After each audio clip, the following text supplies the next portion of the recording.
இன்னைக்கு ஆஞ்சநேய ஜெயந்தி, அதனால ஆஞ்சநேய சம்பந்தப்பட்ட சில கதைகளை நம்ம பார்க்கலாம். அதுக்கு முன்னாடி இன்னைக்கு சுந்தரகாண்டம் படிக்கும் போது எண்ணற்ற பலன்கள் கிடைக்கும். அதனால கண்டிப்பா சுந்தரகாண்டம் படிங்க. ஆஞ்சநேயர் ராமாயண காலத்தை சேர்ந்தவர் அப்படின்னா கூட சீதை கிட்ட சிரஞ்சீவி அப்படிங்கிற வரத்தை வாங்கினதுனால எல்லா யுகங்கள் கடந்தும் அவர் வாழ்ந்துகிட்டு தான் இருக்காரு. ராமாயணத்தோட முடிவுல ராமரை வைகுண்டத்துக்கு கிளம்பல ஆஞ்சநேயா வா அப்படின்னு சொன்னப்ப கூட, இல்ல பிரபு, நான் இங்கே இருந்து உங்களை பார்த்த நிமிஷங்கள், உங்க கூட வாழ்ந்த நிமிஷங்கள், எல்லா விஷயங்களும் திரும்ப திரும்ப யோசிச்சு பார்க்கணும்னு ஆசைப்படுறேன், ஒரு தவமா அதை செய்யணும்னு ஆசைப்படுறேன் அப்படின்னு பூலோகத்திலே இருந்தாரு. அவர் இன்னைக்கும் மகேந்திரகிரியில தவத்துல இருக்கிறதா நம்பப்படுது. ராமருடைய அருளால அவருக்கு பஞ்ச முகங்களுமே கிடைச்சது. ஆஞ்சநேயர், ஐக்ரீவர், நரசிம்மர், கருடன், வராகர் அப்படின்னு 5 முகங்களோட அவர் இன்னைக்கும் பூமியில வாழ்ந்துட்டு தான் இருக்காரு. எங்கெல்லாம் ராமநாமம் ஒழிக்குதோ, எங்கெல்லாம் ராமாயணம் ஒழிக்குதோ, அங்கெல்லாம் அதை கேட்க நான் அந்த இடத்துக்கு வருவேன் அப்படின்னு ஆஞ்சநேயரே சொல்லி இருக்காரு. சோழிங்கநல்லூர்ல பாத்தீங்கன்னா முக்கியமான தெய்வம் அப்படின்னா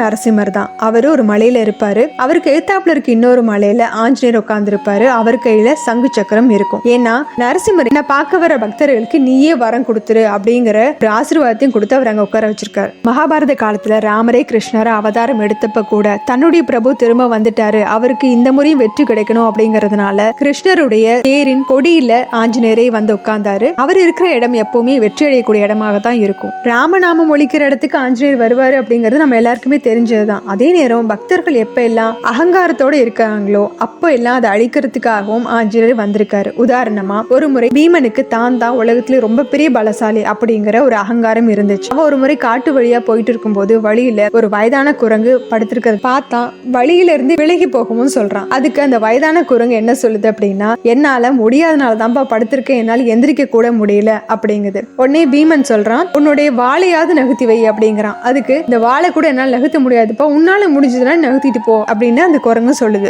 ஆனா அவனால வாழை கொஞ்சம் கூட நகர்த்தவே முடியல. வயதான குரங்கா இருந்தாலும் தன்னை விட இவ்வளவு பலசாலியா இருக்கே, இது யாரா இருக்கும் அப்படின்னு ஆச்சரியப்பட்ட வீமன் அந்த குரங்கோட காலடியில விழுந்து, நான் அகந்தையில இருந்துட்டேன், என்ன மன்னிச்சிருங்க, நீங்க யாருன்னு எனக்கு காமிக்கிறீங்களா அப்படின்னு சொல்லி கேட்கவும் அப்போ அவனுக்கு ஆஞ்சநேயருடைய தரிசனம் கிடைச்சது. வீமனுடைய கர்வமும் அழிஞ்சது. அதே மகாபாரதத்துல அர்ஜுனன் தான் வெளியிலே சிறந்த வீரன் அப்படிங்கிற ஒரு அகங்காரத்தோட இருந்தான். ஒரு முறை அவன் முன்னாடி ஒரு சாதாரண குரங்கா வர ஆஞ்சநேயர், வில்வித்தையில நீ பெரிய வீரனா அப்படின்னு அவனை பரிகாசம் செய்ய கோவப்பட்ட அர்ஜுனன், என்னால அம்பால ஒரு பாலத்தை கட்ட முடியும் அப்படின்னு சொல்லி சரத் சேதுவை உருவாக்குறான். சரத் அப்படிங்கிறது அம்பு, சேது அப்படின்னா பாலம். சரத் சேதுவை உருவாக்குறான். ஆனா ஆஞ்சநேயர் ரொம்ப சாதாரணமா அந்த சரத் சேது மேல குதிச்சு அதை முழுமையா உடைச்சிடுறாரு. இதை நம்ப முடியாம பார்த்து அர்ஜுனன் கிட்ட கிருஷ்ணர் சொல்றாரு, வந்திருக்கிறது ஆஞ்சநேயர் தான், அவருடைய தூய்மையான பக்தியின் முன்னாடி எந்த ஒரு வீரனும் நிக்க முடியாது அப்படிங்கறத கிருஷ்ணர் உணர்த்துறாரு. அவனுடைய அகந்தையும் அழியுது. அதனால அகந்தை இல்லாம தூய்மையான உள்ளன்போடு அவரை வணங்கும் போது கண்டிப்பா அனுமனுடைய அருளாசி நமக்கு கிடைக்கும். அனுமனுடைய அருள் மூலியமா கிடைக்கிறதுக்கான ஒரு ஸ்லோகத்தை இங்க நம்ம பார்க்கலாம். அசாத்திய சாதக